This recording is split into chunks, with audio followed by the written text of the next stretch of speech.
Assalamualaikum warahmatullahi wabarakatuh.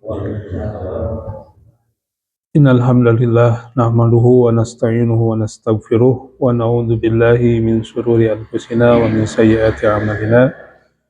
May yahdihillahu fala mudhillalah wa may yudhlil fala hadiyalah. Asyhadu an la ilaha illallah wa asyhadu anna Muhammadan abduhu wa rasuluh. Alhamdulillah, marilah kita panjatkan puji dan syukur kita pada Allah Subhanahu wa taala atas segala nikmat dan karunia-Nya pada kita semua. Salawat dan salam marilah kita aturkan kepada junjungan kita Nabi Muhammad sallallahu alaihi wasallam.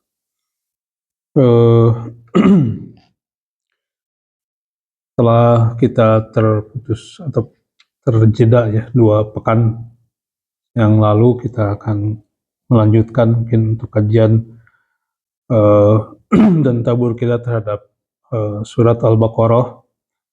Kita kemarin tuh sampai ayat 13 ya, 13, 14 gitu. Jadi masih bicara ataupun masih bicara tentang ayat-ayat kaitan dengan orang munafik. Orang munafik di A'udzubillahi minasyaitonirrajim.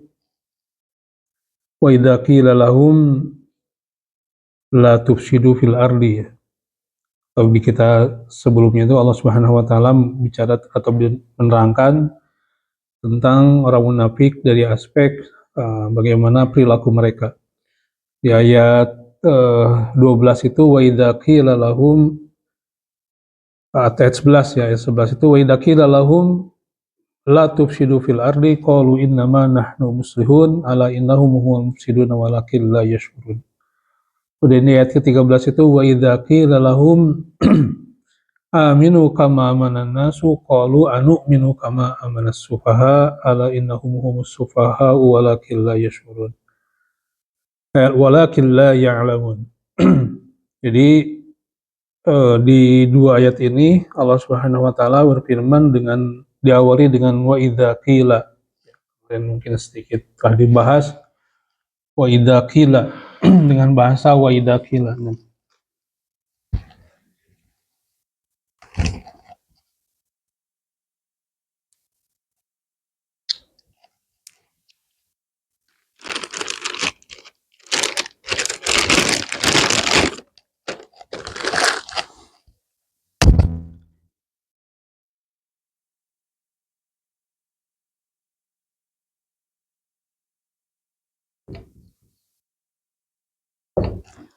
Jadi wa idza, ini saya menginikan lagi bahasan sebelumnya dengan bahasa wa idza qila. Ya. Jadi kata idza ini adalah sesuatu yang menunjukkan berulang kali, tidak hanya sekali. Jadi kemudian segat kila itu segat majhul ya, madi majhul. Jadi fi'il madi dengan segat majhul artinya sesuatu yang tidak diketahui. Yang kalau diartikan dikatakan, ya, dikatakan. Jadi apabila dikatakan ya lahum pada mereka. Nah, ini menunjukkan sesuatu yang lebih kuat. Ya. Wa idza qila, apabila dikatakan kepada mereka, pertama dari sini ketika qila dikatakan, maka menunjukkan bahwa ini muncul dari luar mereka. Ya. Dari luar diri mereka. Dari luar diri. Jadi peringatan disampaikan, kemudian jadi di luar mereka dikatakan, kemudian majhul artinya bahwa yang menyampaikan itu siapa, yang mengatakan itu siapa di sini, itu tidak diketahui, apakah nabi, apakah para sahabat dan yang lainnya. Dan itu selalu diulang. Di wa idza qila tuh, idza itu menunjukkan bahwa perkataan itu, peringatan itu diberikan berulang kali, ya berulang kali, tidak hanya sekali, dan yang menyampaikan banyak orang. Artinya itu menunjukkan orang itu sudah ketahuan salah, kemudian diingatkan oleh banyak orang, dan tetap. Wa idza qila lahum la tufsidu fil ardi. Jadi jangan, di ayat 11 itu, eh, la tufsidu fil ardi, jangan kalian berbuat kerusakan, ya. Itu.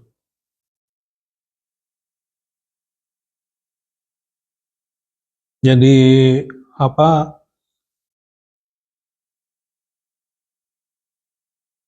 eh, suatu yang berulang kali dikatakan pada mereka bahwa mereka itu ya tetap sama gitu ya. Bahkan apa namanya, di sini la tufsidu fil ardi, ya. Pertama di ayat 11 itu diberikan kepada mereka tuh jangan tufsidu, ya,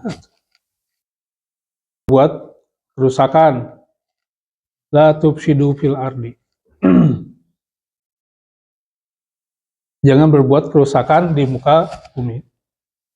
Nah, kalau kita lihat tafsir dari yang maksud dengan tufsidu itu apa?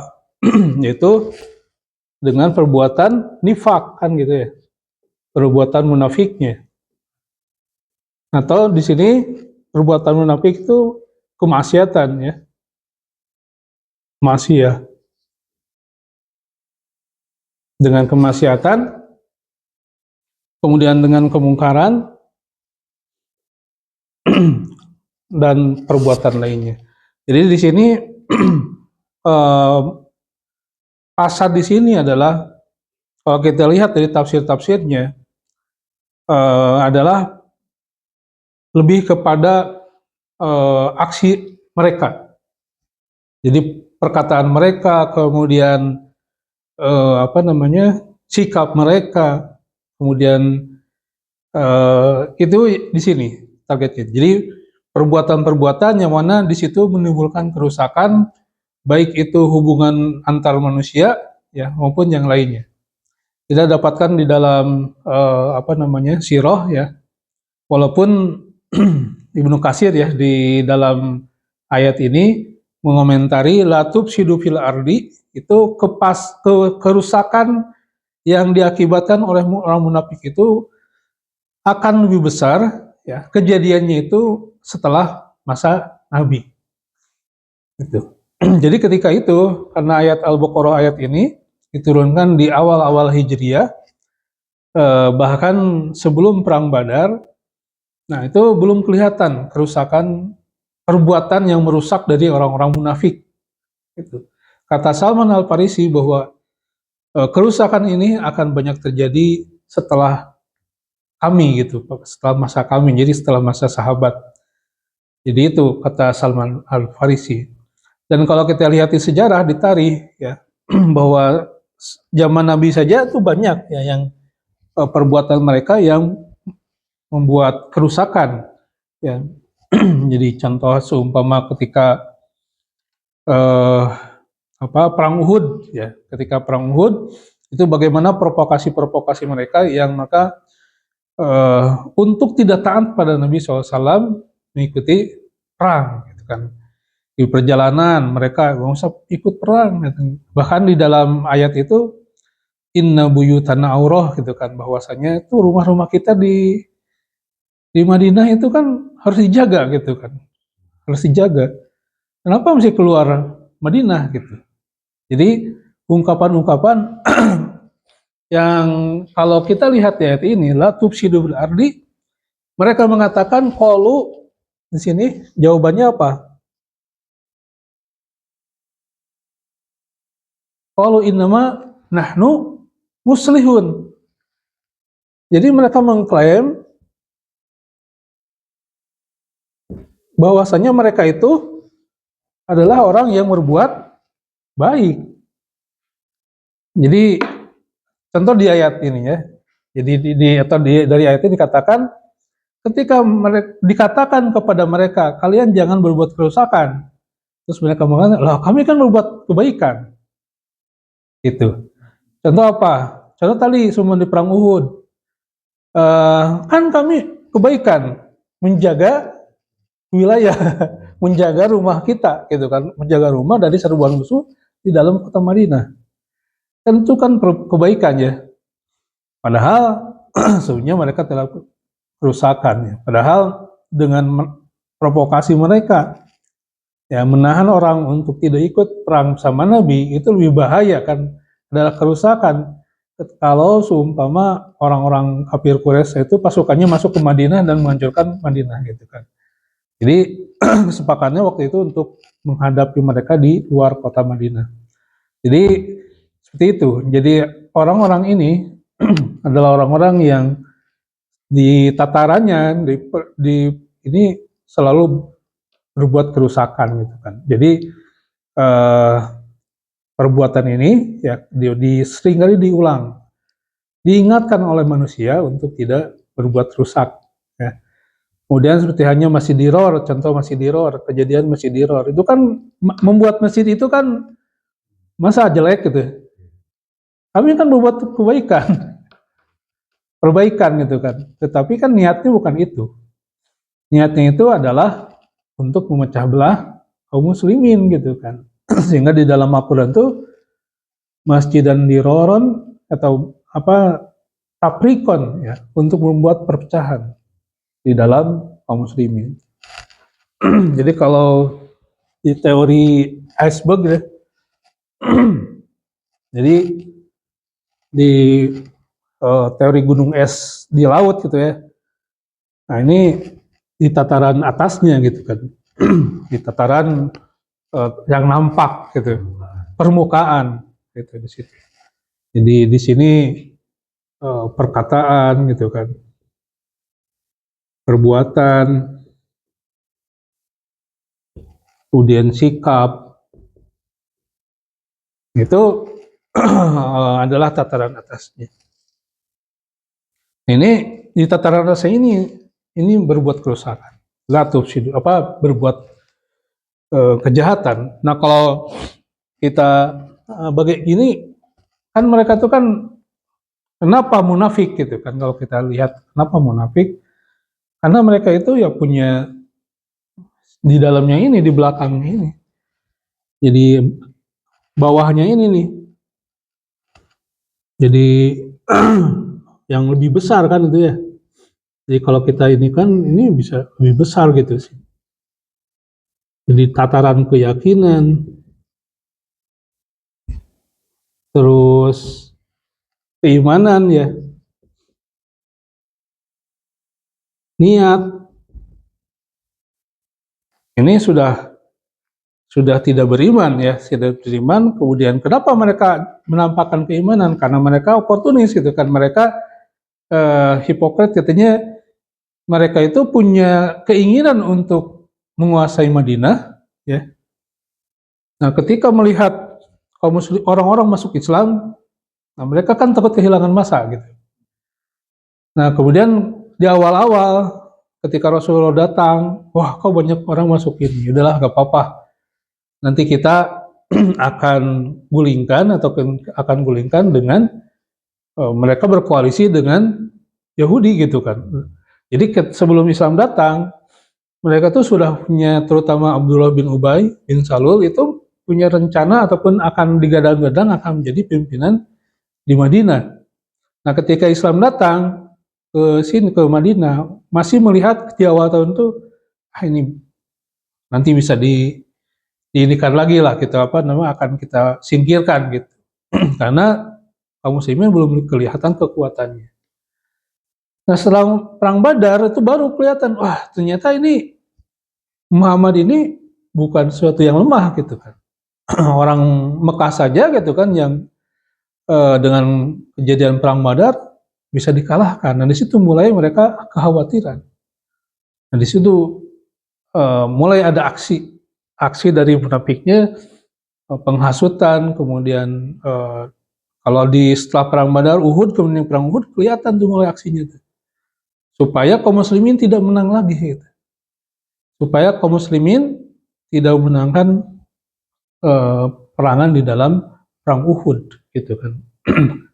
Tapi ternyata walaupun dalam perang Uhud banyak korban dari kaum muslimin, tetapi pada dasarnya eh, apa itu adalah satu bagian daripada perjuangan, dan kaum musyrikin sebenarnya ketakutan pada akhirnya dengan pasukan kaum muslimin yang kembali lagi menyerang. Nah, orang-orang munafik ketika itu mengolok-olok tuh kan, cobalah mau ikut dengan saya gitu kan, itu tidak akan banyak korban. Jadi ini. Nah, ini kata Salman Al-Farisi, itu kejahatan ataupun yang mereka lakukan itu eh, akan besar setelah zaman Nabi SAW. Dan memang kita lihat di dalam sejarah pada masa kekhalifahan ataupun Khulafaur Rasyidin itu banyak kejadian-kejadian yang di belakang ternyata orang-orang munafik, gitu kan. Yang mereka menyatakan keislamannya, tetapi di dalam hati mereka itu tidak ada keimanan. Bahkan mereka adalah hasud tadi ya, niat untuk berkuasa dan sebagainya. Dan koalisi mereka, ya kita lihat di dalam surat di ayat selanjutnya, itu orang-orang Yahudi. Ya, jadi sebelum Islam itu mereka akan dijadikan penguasa di Madinah ya dengan sokongan Yahudi. Seperti itu rencananya ketika Islam datang. Nah itu mimpi mereka itu tidak tercapai.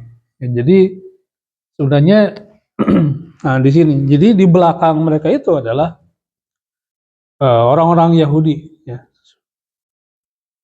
Dan ya tentunya kalau kita baca di Ibnu Katsir itu pimpinan besarnya lah gitu kan, pimpinan besarnya. Itu mereka itu jadi spion ini di belakang mereka karena Yahudi itu di Madinah menguasai pasar dan akhirnya dikendalikan oleh Yahudi kehidupan di Madinah. Nah ini sama, ini orang munafik itu di belakangnya ini untuk mereka selanjutnya menghancurkan kaum muslimin. Jadi niatnya itu udah jelek gitu kan, udah dia kafir, kemudian punya niatan untuk bagaimana membunuh Nabi selanjutnya, bagaimana mereka menghancurkan kaum muslimin. Ya. Kita dapatkan di dalam Utsman itu sampai terjadi pembunuhan, yang membunuh Utsman bin Affan.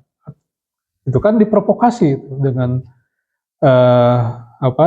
provokasi Utsman bin Affan itu tidak benar dalam menjalankan kekhalifahannya, terlalu banyak nepotisme, gitu, dan isu-isu yang dikembangkan oleh orang munafik terhadap Utsman jelek, itu frame negatif Utsman yang akhirnya ada gerakan untuk membunuh Utsman. Dan selanjutnya, ketika Ali juga, kemudian Abu Bakar sebelumnya, Abu Bakar Umar ya, Umar juga sama diprovokasi oleh orang-orang munafik ini, sampai ketika terjadi itu bingung, sampai Ali itu nggak keluar rumah ya ketika terjadi pembunuhan Utsman. Keluar rumah itu bukan apa, bingung itu kenapa? Jadi karena suasananya chaos dan menghindari fitnah, itu menghindari fitnah. Jadi sangat ini. Kemudian kisah seumpama bagaimana zaman Nabi ya ketika pulang dari perang Bani Mustalik, itu bagaimana mereka memfitnah Siti Aisyah. Siti Aisyah difitnah selingkuh dengan Sofyan bin Mu'attal itu ya, dengan sahabat itu yang diketemukan itu, dikatakan mereka selingkuh gitu kan, berbuat maksiat. Itu luar biasa. Dan Nabi sendiri dengan ungkapan itu kan bingung, benar nggak sih itu kan? Pada faktanya memang kelihatan tuh jalan berdua gitu. Ya, jalan berdua karena ketinggalan ya kasusnya kan. Nah, dan orang-orang langsung tuh menyebar informasi terkait Siti Aisyah berbuat maksiat gitu kan, dengan berselingkuh dengan yang lain. Sampai turun ayat membersihkan diri Siti Aisyah. Ini bagaimana dahsyatnya kerusakan yang dibuat orang-orang munafik. Waidakil, benar diingatkan kepada mereka untuk senantiasa tidak berbuat rusak. Kemudian di ayat ke 13 ini, waidakil lahum. Nah, yang ini, kalau ini kaitan dengan perbuatannya, kemudian kalau ini ayat 13, aminu, ya. Berimanlah kalian, ya. Kama, ini bahasanya itu kama sebagaimana amanan nas.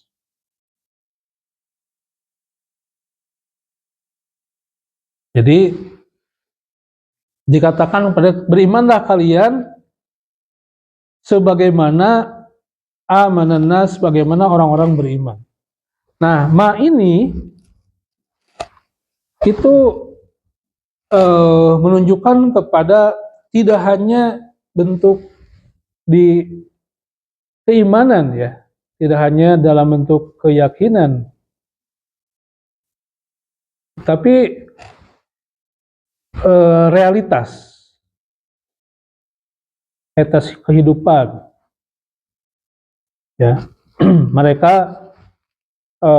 hidup dengan basis keimanan. Itu. Berimanlah kalian sebagaimana orang-orang beriman. Jadi sebagaimana saat ini mereka hidup dalam keimanan, sebagaimana saat ini mereka menjalankan keimanan, menjalankan agama Allah Subhanahu wa taala, menjalankan kehidupan berbasis aturan Allah Subhanahu wa taala. Gitu. Berbasis ajaran Rasulullah SAW. Gitu. Jadi dari sisi kepimpinannya taat dan patuh kepada Rasulullah gitu. Nah, sebagaimana berimannya amanan nas, orang, ya, manusia. Terus mereka mengatakan qalu anu'minu kama amanas sufaha. Ya. Apakah kami harus beriman sebagaimana dikatakan orang-orang ini sebagai as-sufaha, orang-orang yang kurang akal gitu, orang bodoh. Nah, jadi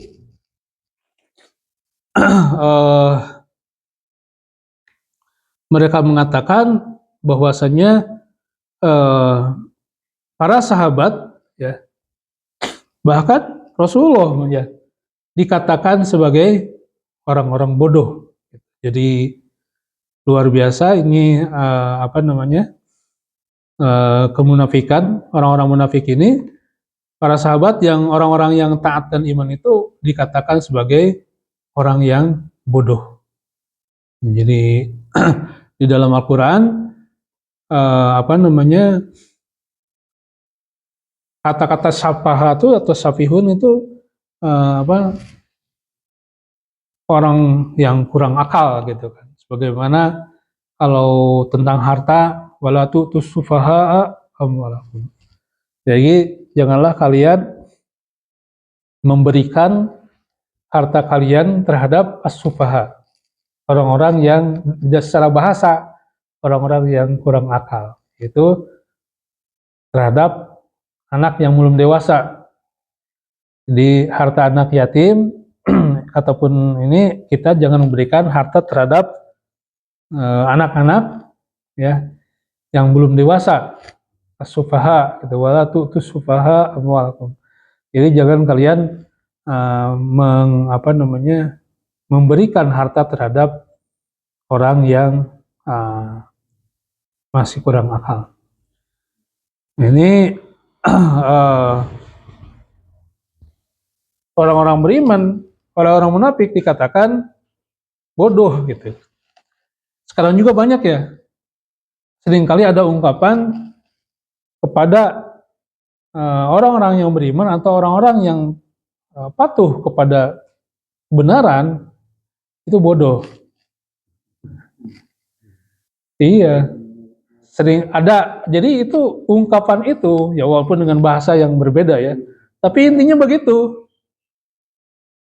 Gitu. Jadi itu orang-orang yang nggak ngerti katanya. terhadap hukum hukum bukan kuno nyebutnya teh, hukum kuno lah gitu ya, ya yang turun 1.500 tahun yang lalu itu masih dipakai kata saat ini. Gitu. Itu kan menunjukkan bahwa apa? Menunjukkan orang itu bahwa orang yang memakai agama itu orang kuno, terbelakang. Nah, atau hijab itu perempuan itu itu adalah pakaian orang-orang Arab gitu kan, Arab-Arab kuno katanya orang-orang. Jadi seperti itu. Padahal katanya kalau dilihat di Arab itu, pakaian Arab itu sebelum datang Islam itu gak pakai kerudung. Itu setelah Islam datang baru ya pakai kerudung hijab seperti itu.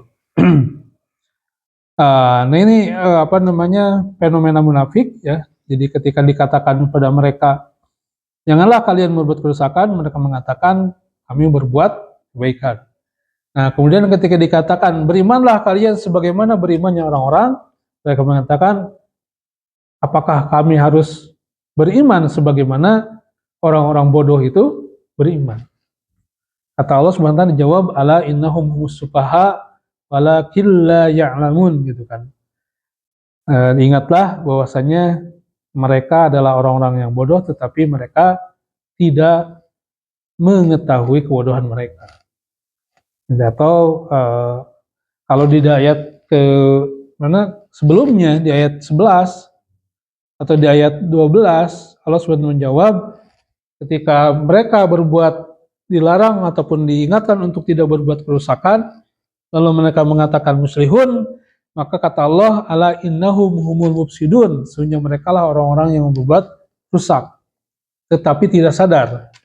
Jadi bahasa yang dipakai di akhir ayat ketika kaitan dengan ini Allah SWT mengatakan la yash'urun, tidak menyadari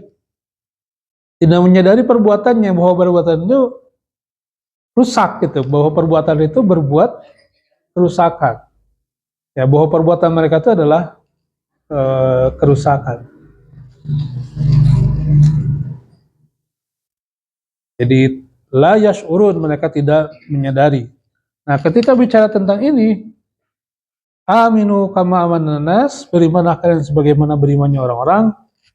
Mereka mengatakan anu minu kama amanas sufaha, apakah kami beriman sebagaimana orang-orang bodoh itu beriman? Maka kata Allah ala innahum sufaha gitu kan. Ya nun Mary. Ingatlah bahwasanya hum as-sufaha. Ya mereka lah orang-orang bodoh walakin la ya'lamun, tetapi mereka tidak mengetahui kebodohan mereka. Ini kemarin kita telah singgung ya.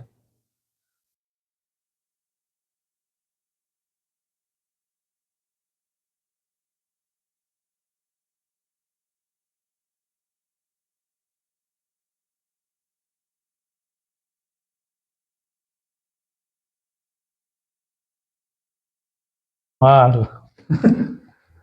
Ya.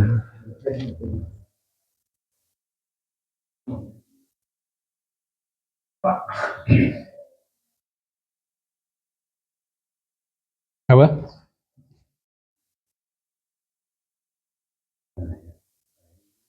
Habis?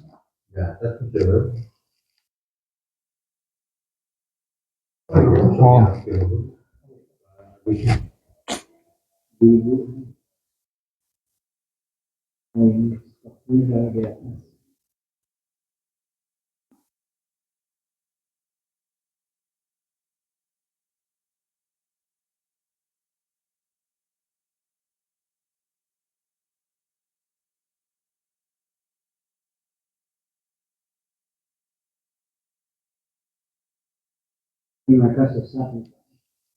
Ya bukan sesat lagi, kafir.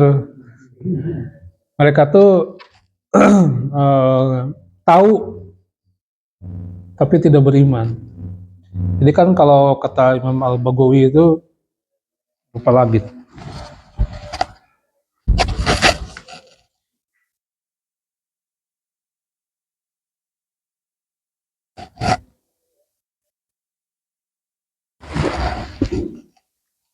Ini sebenarnya dari ringkasan tafsir, tapi bukan Ibnu Katsir, tapi Imam Al-Baghawi.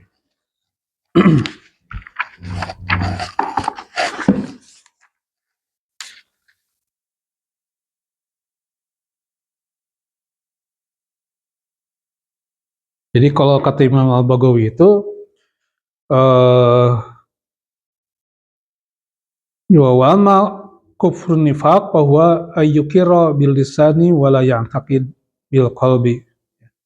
Jadi mereka itu, orang munafik itu, mereka mengatakan ya yukirro bil lisan kemudian wala ya'taqid bil qalbi, tetapi mereka tidak punya keyakinan di dalam hatinya.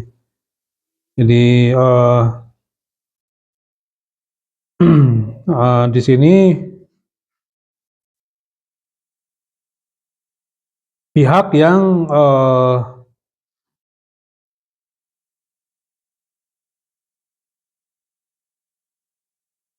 jadi mereka kufrul inad ya, bahwa ayyarifal Allahu atau ayyarifallaha biqalbihi wa yataribu bilisanihi wala yadin.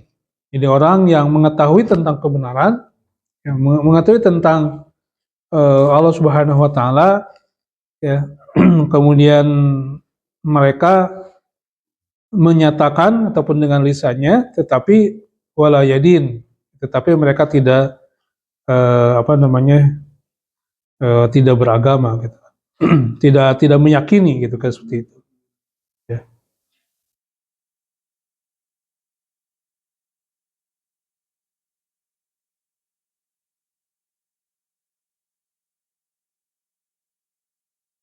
Jadi seperti itu. Jadi orang-orang munafik itu ya berbahaya karena dia ada di dalam, jadi di perilaku ininya itu mereka tuh ada di lingkaran kaum muslimin ya.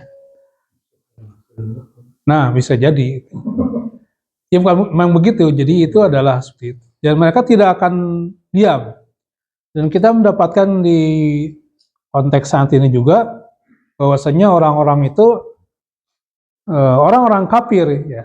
Jadi orang-orang yang menunjukkan kekafirannya kemudian memusuhi kaum muslimin, itu kadang-kadang untuk menyerang kaum muslimin mereka tidak menggunakan mereka langsung, tapi mereka menggunakan orang-orang yang di dalam.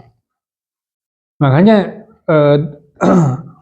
di ayat 14 itu wa idza lakul ladzina amanu qalu amanna wa idza khalau ila syayatinihim qalu inna ma'akum innama nahnu mustahzi'un.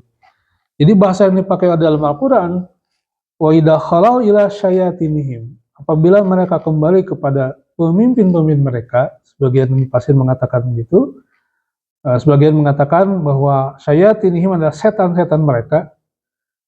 Ya setan artinya ya para tokoh-tokoh ataupun ya ininya lah gembong-gembongnya gitu kan gitu ya. Jadi mereka mengatakan inna ma'akum innama nahnu mustahijun. Artinya kami itu bersama kalian.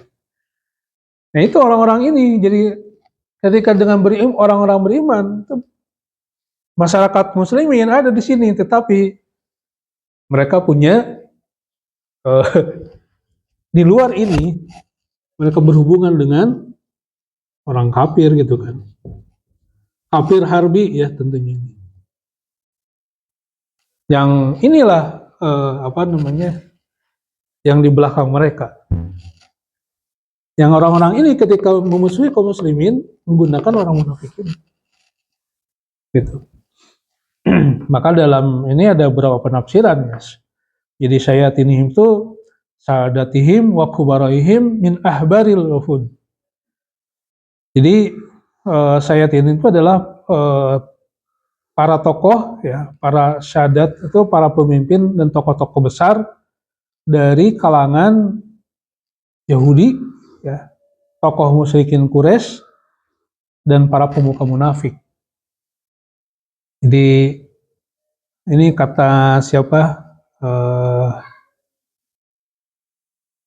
Tafsir di dalam Ibnu Katsir ya. Jadi dikatakan syayatin itu golongan jin, golongan setan dari manusia. Jadi setan itu, inilah bukti-bukti kalau di dalam surat An-Nas itu minal jinnati wan-nas.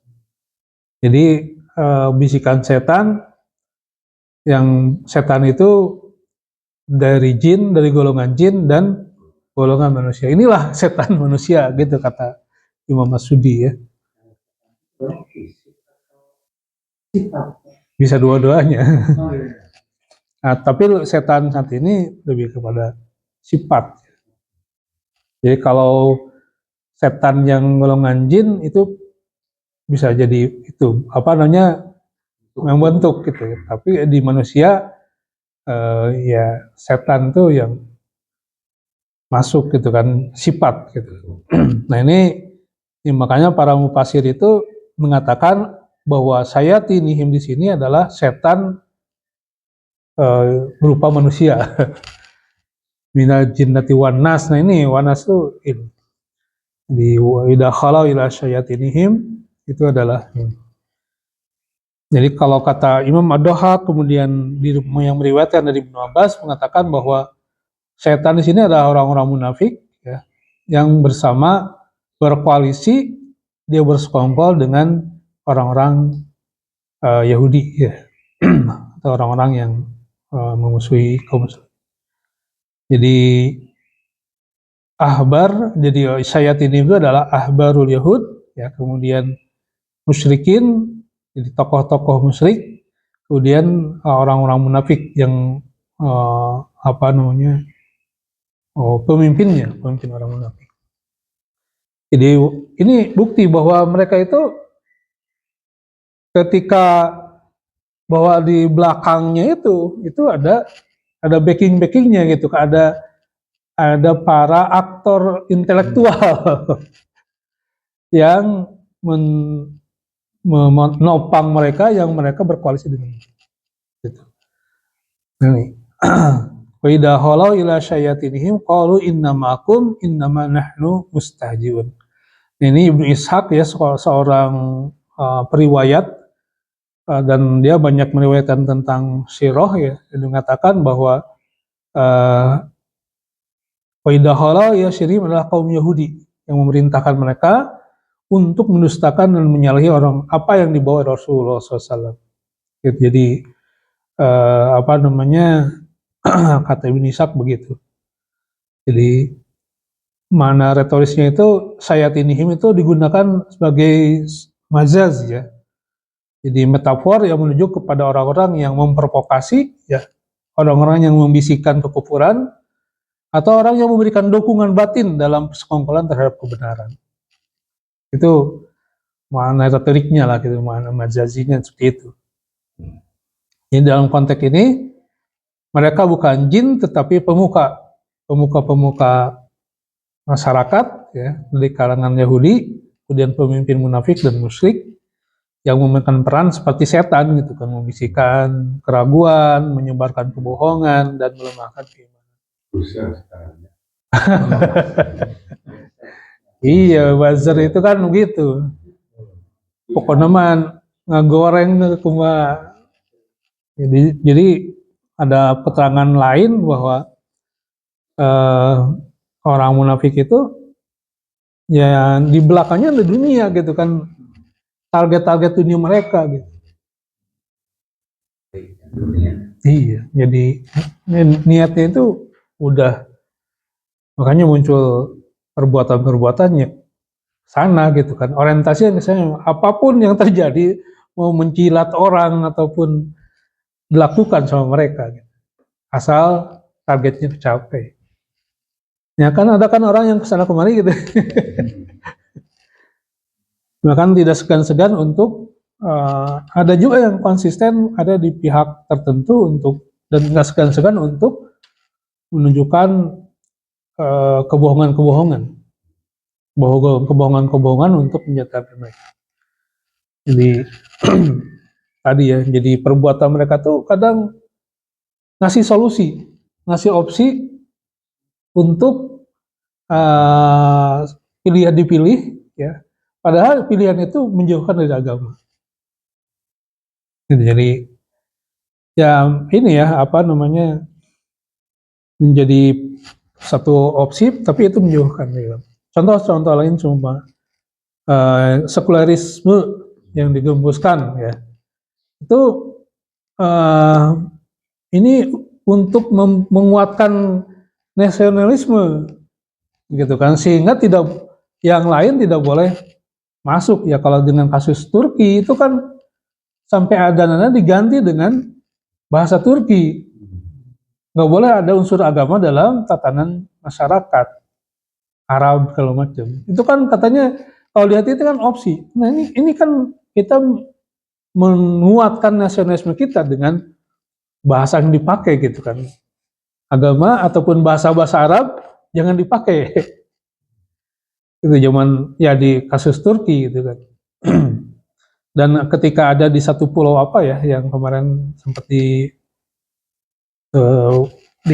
teman saya waktu kuliah, sekarang sudah doktor ya, pahami Islam, di beliau jarang di Indonesia, sekarang tuh di luar negeri terus karena dengan para ulama internasional live gitu kan di satu pulau, di pulau apa di Turki itu, dimana di situ setelah kasus Kemal Atatürk itu pertama kali yang mengumandangkan adzan dengan bahasa adzan gitu, bahasa Arab lagi. Itu ketika dia terpilih jadi gubernur itu waktu itu. Walaupun nggak lama dibunuh. Jadi dengan itu terus diserang ya, untuk mereka mulai tuh. Jadi dia tuh ketika jadi gubernur punya kekuasaan di kepulauan itu, lalu dikembalikan lagi tuh. Nah, lupa lagi siapa. Ya, kepada standar awal gitu kan, kepada adzan bahasa Arab. Nah, setelah dibunuh karena apa namanya sudah beliau ini diturunkan kemudian sampai dibunuh, adzan tetap berlangsung dengan bahasa Arab karena masyarakat segitu udah nama untuk pulau ini dengan bahasa Arab. Nah, itu akhirnya satu persatu balik lagi. Gitu. Jadi di kepulauan itu apa namanya yang aksesnya terputus ya ke pulau gitu ya tapi masuk ke wilayah Turki itu pertama kali adzan kembali dikumandangkan dengan bahasa Arab, dengan bahasa adat. Nah, ini itu kan itu ya ketika kita lihat seumpama awal-awal keruntuhan Turki Utsmani itu dibuat tadi opsi-opsi tentang nasionalisme dan sebagainya. Jadi kekhalifahan sudah agak relevan, kita balik ke konsep negara, bukan masalah konsep negaranya, tetapi di situ adalah bagaimana di situ nilai-nilai Islam dicabut, dijauhkan, gitu. Jadi akhirnya mereka ya dengan Turki saat ini gitu kan. Walaupun di perjalanannya ada beberapa presiden yang seperti Erdogan, kemudian apa namanya Oglu, itu siapa lagi, ada beberapa presiden yang di situ kebijakan-kebijakannya adalah mengembalikan kayak sekarang Masjid Hagia Sophia jadi masjid lagi gitu kan. Nah, itu kemudian diberlakukannya ya dilakukan sholat berjamaah di situ. Jadi nah orang-orang waktu itu ada orang kafir itu dalam hal ini adalah negara-negara yang pengen menguasai wilayah-wilayah kekhalifahan Islam itu memprovokasi orang-orang yang ada di Mesir, pemudanya, kemudian termasuk para ulamanya, para ustadz. Pada suatu ketika si khalifah terakhir itu menyampaikan laporan pertanggungjawaban lah gitu kan di tengah di ini LPJ di DPR kalau dikatanya di MPR itu ditolak. Nah ini yang nolak itu kan dia kan ketika LPJ itu yang hadir bukan hanya anggota dewan lah kalau di kita ya, tetapi ada undangan-undangan tokoh masyarakat dan sebagainya. Itu menolak, sama-sama menolak. Yang di dalamnya ada ustadznya gitu kan, ada ulamanya, dan ulama yang sudah pemikirannya sudah terbawa oleh konsep sekuleris. Itu luar biasa ya kalau kita baca detail ketika hilangnya ataupun beralihnya Turki ke dalam keseriusan. Yang akhirnya kan negara-negara yang di bawah kekhalifahan itu ternyata dia diambil oleh orang-orang ataupun Inggris, Prancis, seperti hanya hadis Nabi bahwa kaum muslimin itu dicaplok bagaikan kue gitu, dibagi-bagi semua. Inggris ini termasuk Saudi gitu. Afrika ini dibagi oleh Prancis, oleh Inggris, oleh Jerman. Jadi sudah begitu. Walaupun yang megangnya adalah raja-raja Arab kan, tetapi di belakangnya yang menciptakan mereka itu adalah secara ini ya, itu bukan gitu. Termasuk Indonesia ya. Indonesia itu walaupun tidak ini secara langsung, tetapi kalau dulu masih seperti hanya Mataram ataupun Kesultanan Jogja. Ya, walaupun secara ini tidak nyambung, tetapi secara ininya masih ada pantauan dari kekhalifahan waktu itu ke Indonesia. Bahkan ketika terjadi Westerling itu tidak terjadi sebelumnya karena ada Turki, ada tentara Turki yang ada di sini. Jadi orang-orang Belanda penjajah saat itu tidak semena-mena terhadap kaum muslimin karena ada Turki. Ketika pergi jadi Westerling, udah satu istilah gitu kejadiannya.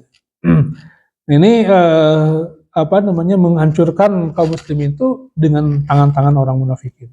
Jadi wa idza khalau ila syayatinihim,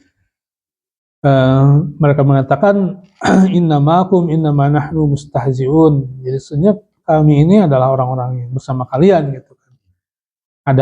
Kami ada dengan orang beriman itu ya ajalah katanya, nipu aja kata, pura-pura saja gitu kan. Jadi mustahziun, olok-olok saja. Jadi ya ini luar biasa, Al-Quran mendetailkan perbuatan munafik ini, berarti ini adalah sesuatu yang sampai saat ini akan terus terjadi. Jadi ketika Al-Quran menerangkan detail, banyak bicara tentang satu hal, berarti itu adalah sesuatu yang akan terjadi. Ini di ayat ke-16-nya itu ulaikal ladzina ishtaraw ad-dalalata bil huda wa ma rabihat tijaratuhum wa ma kanu muhtadin.